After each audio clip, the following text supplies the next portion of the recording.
നമസ്കാരം Europemalayalee ചാനലിലേക്ക് ഏവർക്കും ഹാർദമായ സ്വാഗതം. കഴിഞ്ഞ ആഴ്ച പീറ്റർബറയിൽ നിന്നുള്ള വിശേഷങ്ങളാണ് നമ്മൾ പങ്കുവച്ചത്. അതിൻ്റെ രണ്ടാം ഭാഗത്തിലേക്ക് ഏവരെയും സ്വാഗതം ചെയ്യുന്നു.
നമ്മൾ 3500 വർഷത്തിലധികം പഴക്കമുള്ള flag ഫെന്നിലെത്തിയിരിക്കുകയാണ്.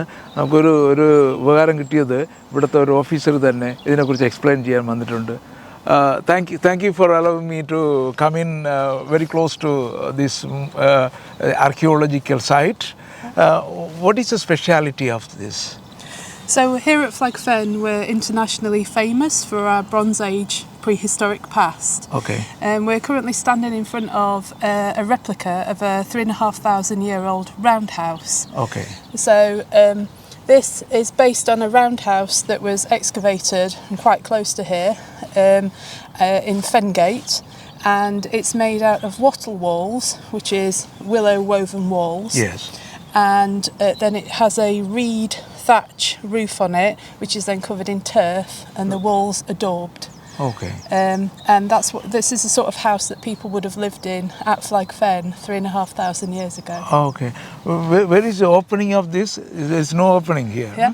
So if you follow me. Okay. Okay. There's a front side as well. Yeah. Oh, okay. So this is the entrance to the roundhouse. This is the entrance. Yeah. This is the entrance.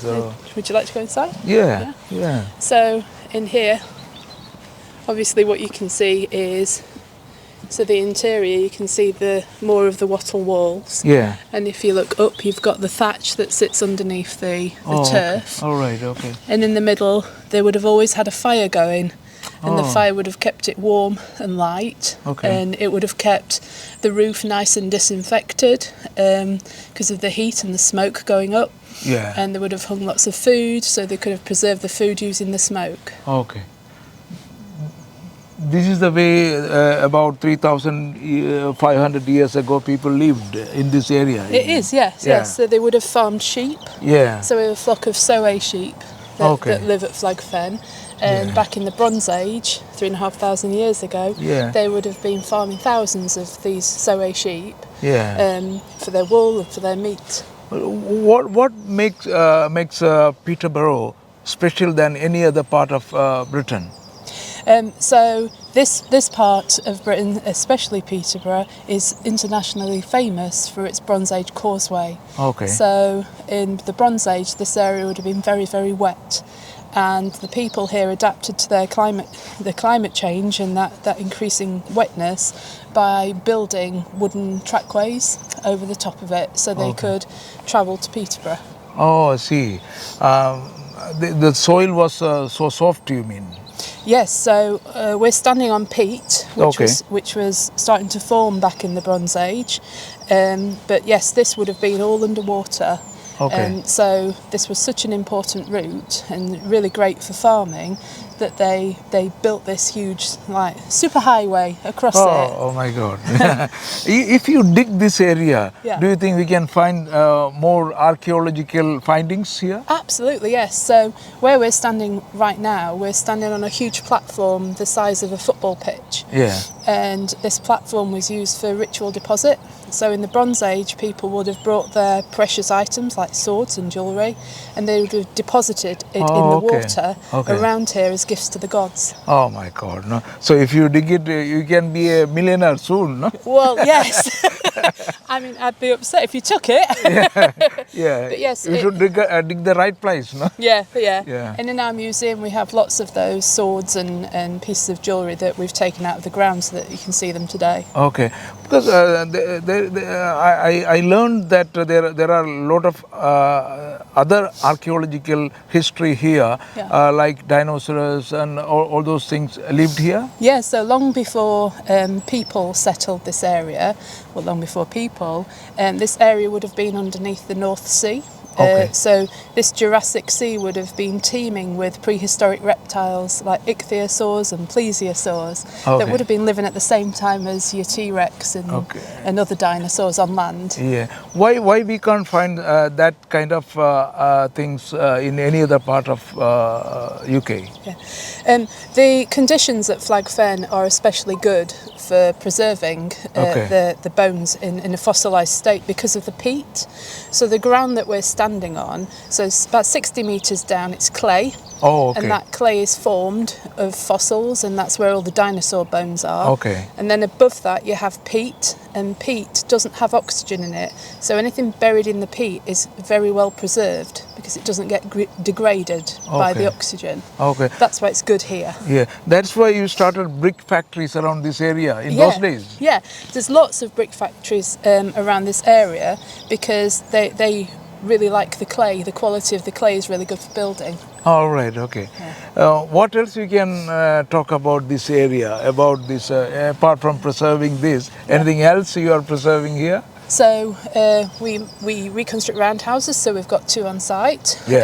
We have an Iron Age one as well, which would be a little bit later than the Bronze Age.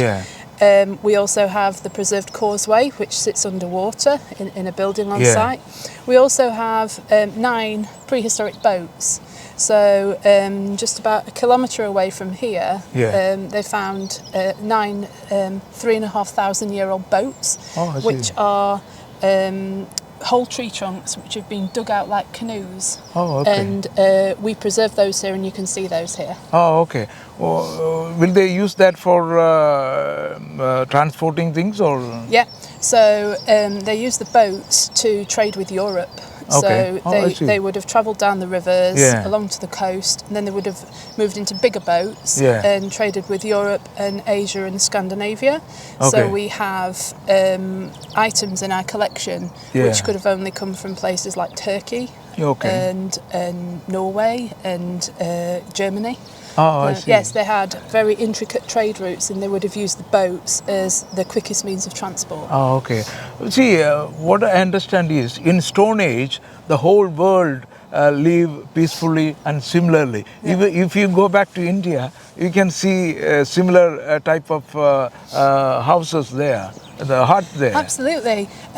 India, places in South America, Yeah. a lot of places in Africa, they still actually use very, very similar techniques. Yeah, that's Yeah. what I said. Yeah, How yeah. did they know at that time? Because the communication was so poor at that time. Well, you know, people are clever, Yeah. and if you were living here, you would have had access to lots of willow trees and hazel trees, Yeah. and they're really good for weaving. Okay. You would have access to lots of great mud and river silt and clay, so you would have used that to daub your walls. Yeah. And lots of access to reed around here that grows all along the wetlands. Yeah. So that's what's available, so that's what you make your houses out of. That is true. That is why India says that Vasudeva Kudumbam means the whole world is one. Yes, absolutely, yes. Okay, thank you. Thank you for the information. Thank you very much. Thank you. Okay, thank you.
Flag ഫിൻ്റെ കാഴ്ചകൾ വളരെ അതിശയിപ്പിക്കുന്നതായിരുന്നു.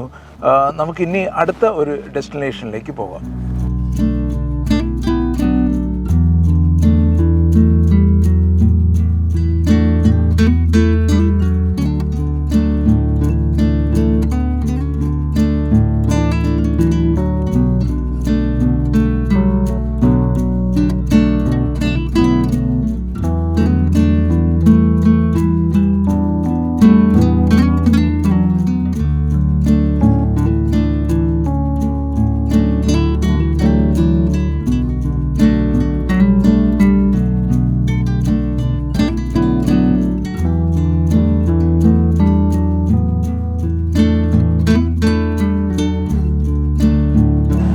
Peterborough വരുമ്പോൾ കാണേണ്ട മറ്റൊരു സ്ഥലമാണ് സാക്വെൽ farm എന്ന് പറയുന്നത്. ഇതിൻ്റെ പ്രത്യേകത എന്ന് പറഞ്ഞു കഴിഞ്ഞാൽ ഒരു ഫാമിലി ആയിട്ട് വന്നിട്ട് ഹോൾ ഡേ അല്ലെങ്കിൽ 2 ദിവസമോ ഇവിടെ താമസിച്ച് നമുക്ക് പ്രകൃതി സൗന്ദര്യം ആസ്വദിക്കുകയും കുട്ടികൾക്കെല്ലാം അനിമൽസിൻ്റെ അടുത്ത് പോയി അവരുമായിട്ടൊക്കെ ഇടപഴകി കളിക്കാനുള്ള അവസരങ്ങളുമൊക്കെ ഇവിടെ ഒരുക്കിയിട്ടുണ്ട്. പക്ഷേ ഞങ്ങളിന്ന് എത്തിയപ്പോൾ കുറച്ച് ലേറ്റായിപ്പോയി. ഇതിൻ്റെ എൻട്രി എന്ന് പറയുന്നത് 4:30 മണി വരെ ഉള്ളു. അപ്പോൾ 4:30 മണിക്ക് മുമ്പ് എത്തണം. രാവിലെ എത്തുന്നതാണ് ഇവിടെ ഏറ്റവും നല്ലത്. രാവിലെ ഇവിടെ എത്തിക്കഴിഞ്ഞാൽ ഇതിനകത്തെല്ലാം പോയി ചെറിയ ചെറിയ തടാകങ്ങളും മറ്റ് കുട്ടികൾക്ക് കളിക്കാനുള്ള ഫാമിലിയായിട്ട് വന്ന് എൻജോയ് ചെയ്യാനുള്ള എല്ലാ സൗകര്യങ്ങളും ഉള്ള ഒരു സ്ഥലമാണ് സാക്വെൽ ഫാം. ലണ്ടനിൽ നിന്ന് 75 മൈലാണ് ഇവിടെ വരാനുള്ളത്. കുട്ടികൾക്കുള്ള ഒരുപാട് ആക്ടിവിറ്റീസ് ഇവിടെയുണ്ട്. അതിൻ്റെ വിശദവിവരങ്ങൾ നമ്മൾ കാണിക്കുന്നതാണ്. ഈ സാക്വെൽ ഫാമിന് ഇത്രയും ഏരിയയാണ് ഉള്ളത്. അതിൽ നമുക്ക് കാണാൻ കഴിയുന്നത് എഡ്യൂക്കേഷൻ പാഡോക്ക് ഉണ്ട്, ആനിമൽ പാഡോക്ക് ഉണ്ട്. ഇങ്ങനെ കുട്ടികൾക്ക് ഇരുത്തി കൊണ്ടുവന്നിട്ട് അവരെ ഓരോ ആക്ടിവിറ്റീസിൽ ഇൻവോൾവ് ചെയ്യിക്കുന്ന പല പല കാര്യങ്ങൾ നമുക്ക് ഇതിൽ നോക്കിയാൽ കാണാൻ കഴിയും.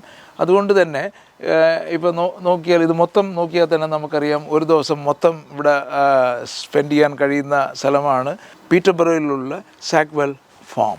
ലണ്ടൻ സിറ്റിയിൽ നിന്നും വെറും 1.5 മണിക്കൂർ കൊണ്ട് നമ്മളിവിടെ പീറ്റർബറോയിലുള്ള സാക്വെൽ ഫാമിലെത്തിയപ്പോഴാണ് എന്ത് പ്രകൃതി മനോഹരമായ സ്ഥലമാണെന്നും മനസ്സിന് കുളിർമയേകുന്ന ഒരു സ്ഥലം കൂടിയാണ് ഈ സാക്കൽ ഫാമിൻ്റെ ഈ ഏരിയ എന്ന് പറയുന്നത്. നമുക്കിവിടെ വന്നു കഴിഞ്ഞാൽ ഒരു ഹോൾ ഡേ പീസ്ഫുള്ളായിട്ട് സ്പെൻഡ് ചെയ്യാൻ പറ്റിയ ഒരു സ്ഥലമാണ്. ഇപ്പോൾ UK വന്ന് നമ്മൾ പല സ്ഥലത്തും ജോലി ചെയ്യുമ്പോൾ നമ്മൾ വളരെ കഞ്ചഷൻ ഫീൽ ചെയ്യുന്ന സ്ഥലങ്ങളിലൊക്കെ ജോലി ചെയ്ത് വരുമ്പോഴത്തേക്ക് നമുക്കറിയത്തില്ല, നമുക്ക് തൊട്ടടുത്ത് തന്നെ ഒരു അരമണിക്കൂർ ട്രാവൽ ചെയ്താൽ അല്ലെങ്കിൽ 1 മണിക്കൂർ ട്രാവൽ ചെയ്ത് കഴിഞ്ഞാൽ ഇത്തരത്തിലുള്ള മനോഹരമായ സ്ഥലങ്ങളുണ്ടെന്ന് കൂടി അറിയിക്കുകയാണ് പീറ്റർബറോയിലുള്ള ഈ സാക്കർബെൽ ഫാം.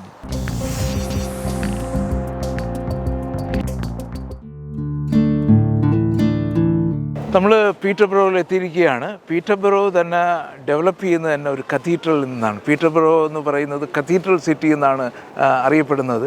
ഇപ്പോൾ പീറ്റർബറോ കത്തീഡ്രലാണ് നമ്മൾ ഈ പിൻഭാഗത്ത് കാണുന്നത്. 1100 ഒരു അബിയായിട്ടാണ് ഇത് തുടങ്ങിയതെങ്കിലും ഇത് പിന്നെ ഒരു കത്തീഡ്രലായി മാറുകയും ഈ കത്തീഡ്രലിനെ ബേസ് ചെയ്തിട്ടാണ് പീറ്റർബറോ ഡെവലപ്പ് ചെയ്യുന്നത്. ഇതിൻ്റെ തൊട്ടടുത്ത് കാണുന്ന എല്ലാം സിറ്റി സെൻറ്ററാണ്. ഇപ്പോൾ ക്വീൻസ് ഗേറ്റ് ഷോപ്പിംഗ് മോൾ എന്നൊക്കെ പറയുന്നത് തൊട്ട് അടുത്താണ്. ഭയങ്കര വലിയ ഡെവലപ്മെൻറ്റാണ് ഇതിനോടനുബന്ധിച്ച് നടക്കുന്നത്. അപ്പോൾ ഇതിൻ്റെ അകത്ത് പോയി കഴിഞ്ഞാൽ, ഈ പള്ളിക്കകത്ത് പോയി കഴിഞ്ഞാൽ അതിമനോഹരമായ കാഴ്ചകളെന്നാണ് പറയുന്നത്. ഇത്രയും 1000ഓളം വർഷങ്ങൾക്ക് മുമ്പുള്ള ഒരു പള്ളി എന്ന് പറയുമ്പോൾ നമുക്കിതിനകത്തോട്ട് പോയിട്ട് എന്തൊക്കെയാണ് അതിനകത്ത് നിന്ന് നോക്കിയിട്ട് വരാം.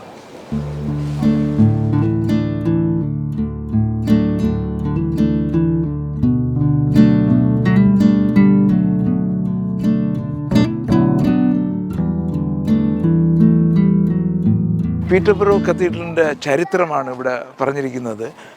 1100 ഇത് നിർമ്മിച്ചതെങ്കിലും ഒരു തീപിടുത്തം ഉണ്ടായിട്ട് ഇത് നശിക്കുകയും 1238 ഇത് പുതുക്കിപ്പണിത പള്ളിയാണ് ഇവിടെ കാണുന്നത്. ഇതിൽ നോമൻ ഗേറ്റ് എന്നൊക്കെ എഴുതി വെച്ചിരിക്കുന്നത്. ഇതിൽ ഒരുപാട് ചരിത്രങ്ങളുണ്ട്. ഈ പള്ളിയെക്കുറിച്ച് പറയുകയാണെങ്കിൽ ഈ പള്ളിയെ ബേസ് ചെയ്ത് മാത്രമാണ് ഈ പീറ്റർബറോ ഡെവലപ്പ് ചെയ്തുകൊണ്ടിരിക്കുന്നത്.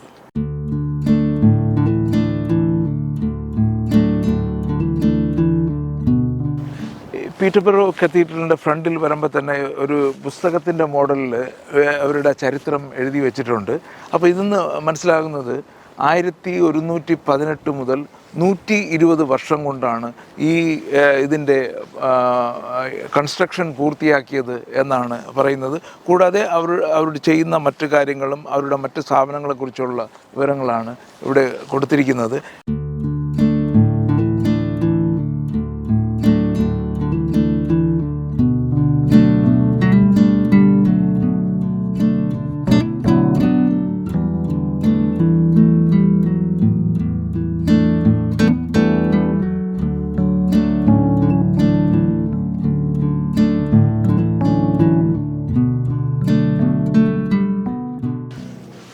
വളരെ പുരാതനമായിട്ടുള്ള രീതിയിലുള്ള ഒരു ഹീറ്റിംഗ് സിസ്റ്റമാണിത്. ഇതിവിടെ വന്ന് നിന്ന് നല്ല ചൂടാണ് കിട്ടുന്നത്. ഇത്രയും വലിയ സ്ഥലം ചൂടാക്കാനായിട്ട് ഇതുപോലത്തെ 2, 3, 4 റേഡിയേറ്റർ പോലെയുള്ള പഴയ മോഡലിലുള്ള റേഡിയേറ്ററാണ് ഇപ്പോഴും ഇതിനകത്ത് പള്ളിയുടെ അകത്ത് ഉപയോഗിക്കുന്നത്.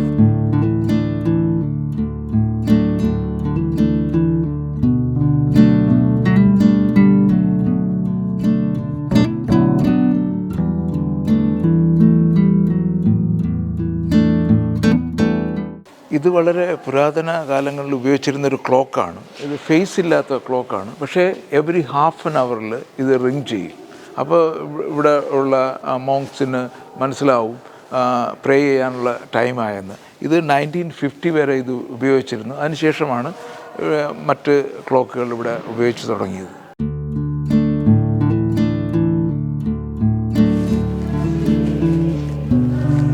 ഈ ഭാഗത്ത് ഇവിടെ കാണുന്നത് ഇതിൻ്റെ ആദ്യ കാലത്തുള്ള ഈ ആംഗ്ലോ സാക്സൺ ആ സമയത്തുള്ള, അതായത് 800കളിൽ കാർവ് ചെയ്തെടുത്ത സ്റ്റോൺ എന്നാണ് പറയുന്നത്. അത് ഇപ്പോഴും പ്രിസർവ് ചെയ്തിരിക്കുകയാണ്. പുരാതന കാലത്തുള്ള കാര്യങ്ങൾ മനസ്സിലാക്കാൻ വേണ്ടിയിട്ട് അന്ന് കാർവ് ചെയ്തതാണ്. ഇതിൻ്റെ ആദ്യത്തെ ഒരു സ്റ്റോൺ ഇതിനകത്ത് കീപ്പ് ചെയ്യുന്നുണ്ട്. അപ്പോൾ അതാണ് ഏറ്റവും പുരാതനമായിട്ടുള്ളത്. അതിലാണ് പുരാതന കാലം മുതലേ വർഷിപ്പ് ചെയ്തു വരുന്നത്. അതാണ് ഈ അകത്ത് കാണുന്ന ആ സ്റ്റോൺ.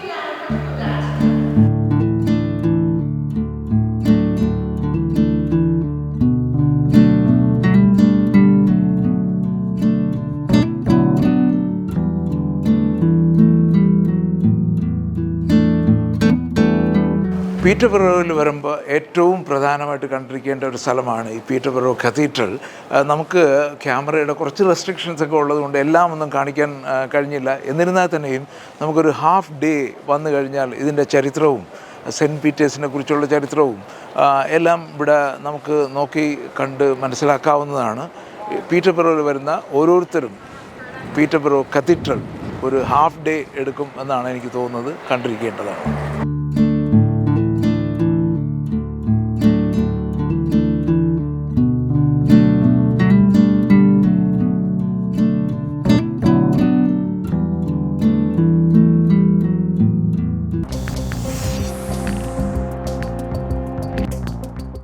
ഈ കത്തീഡ്രൽ സ്ക്വയറിൽ നിന്ന് നമ്മൾ ഇനി പോകുന്നത് ക്യൂൻസ് ഗേറ്റ് ഷോപ്പിംഗ് മാളിലേക്കാണ്. 70-ൽ പരം വിവിധ ഷോപ്പുകളുള്ള ഇവിടുത്തെ ഏറ്റവും വലിയ ഷോപ്പിംഗ് മാളാണ്. അപ്പോൾ നമുക്ക് എന്ത് വേണോ അവിടെ നിന്ന് പർച്ചേസ് ചെയ്യാൻ കഴിയും. അതോടൊപ്പം തന്നെ ഇവിടെ ആഹാരത്തിന് നമ്മൾ നോക്കുമ്പോൾ ഒരുപാട് വെറൈറ്റി ഓഫ് പ്ലേസസ് കാണുന്നുണ്ട്. നമ്മൾ ഏതായാലും ഇതിനിടയ്ക്ക് ആഹാരവും കൂടെ കഴിച്ചിട്ട് ഷോപ്പിലേക്ക് പോവാം.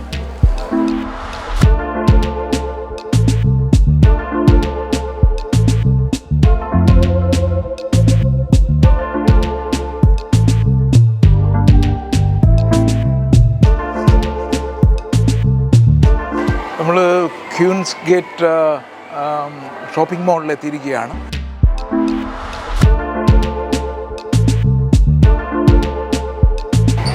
തൊണ്ണൂറിലധികം ഷോപ്പുകളുള്ള വളരെ വിശാലമായ ഒരു ഷോപ്പിംഗ് മാളാണ് ക്യൂൻസ് ഗേറ്റ് ഷോപ്പിംഗ് മാൾ എന്ന് പറയുന്നത്. എല്ലാത്തരം ഷോപ്പുകളും നമുക്ക് കാണാൻ കഴിയുന്നുണ്ട്.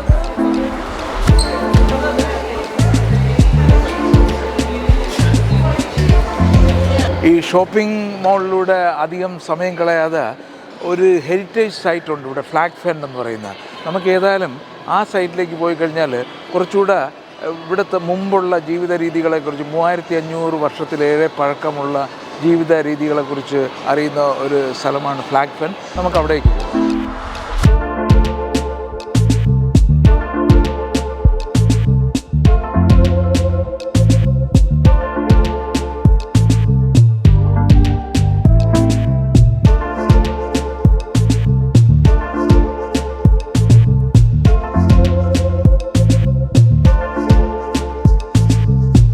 പീറ്റർബറോയിൽ നിന്നുള്ള വിശേഷങ്ങൾ ഇവിടെ അവസാനിക്കുകയാണ്.